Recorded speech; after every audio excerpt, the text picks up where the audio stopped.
Hello നമസ്കാരം ഏവർക്കും പുതിയൊരിടിലേക്ക്. അങ്ങനെ കാത്തിരിപ്പിനൊടുവിൽ കപ്പ് എന്ന ചിത്രത്തിൻ്റെ ആദ്യ ഷോ ഇപ്പോൾ കേരളത്തിലെ വിവിധ തിയേറ്ററുകളിൽ അവസാനിച്ച് ചിത്രത്തിൻ്റെ ആദ്യ റെസ്പോൺസൊക്കെ പുറത്തുവന്നുകൊണ്ടിരിക്കുകയാണ്. ആ ഒരു അപ്ഡേഷനാണ് ഇതൊരു വീഡിയോ ഭാഗത്ത്. വീഡിയോയിലേക്ക് വരുമ്പോൾ ഈ വീഡിയോ ലൈക്ക് ചെയ്യുക, ചാനൽ സബ്സ്ക്രൈബ് ചെയ്യുക. ഈ വരുന്ന സെപ്റ്റംബർ മാസം ധാരാളം ചിത്രങ്ങൾ OTT റിലീസ് ചെയ്യുന്നുണ്ട്.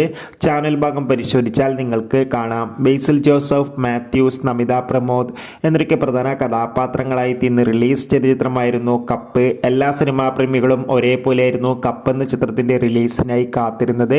അങ്ങനെ കാത്തിരിപ്പിനൊടുവിൽ ഇപ്പോൾ ഇതാ ചിത്രത്തിന്റെ ആദ്യ ഷോ കേരളത്തിലെ തിയേറ്ററുകളിൽ ആരംഭിച്ച് ആദ്യ ഷോ അവസാനിക്കുമ്പോൾ ചിത്രത്തിന് ഒരു ആവറേജ് പോസിറ്റീവ് അഭിപ്രായം സ്വന്തമാക്കാൻ വേണ്ടി സാധിച്ചിട്ടുണ്ട്. ചിത്രം ഒരു മികച്ച സ്പോർട്സ് എന്റർടൈൻമെന്റ് ആണെന്നും ചിത്രത്തിൽ ബേസിൽ ജോസഫിന്റെ മാത്യൂസിന്റെ ഒക്കെ മികച്ച അഭിനയവും മികച്ച കോമഡി രംഗങ്ങളും കാണാൻ വേണ്ടി സാധിക്കുന്നുണ്ടെന്ന് റിപ്പോർട്ടുകൾ സൂചിപ്പിക്കുന്നുണ്ട്.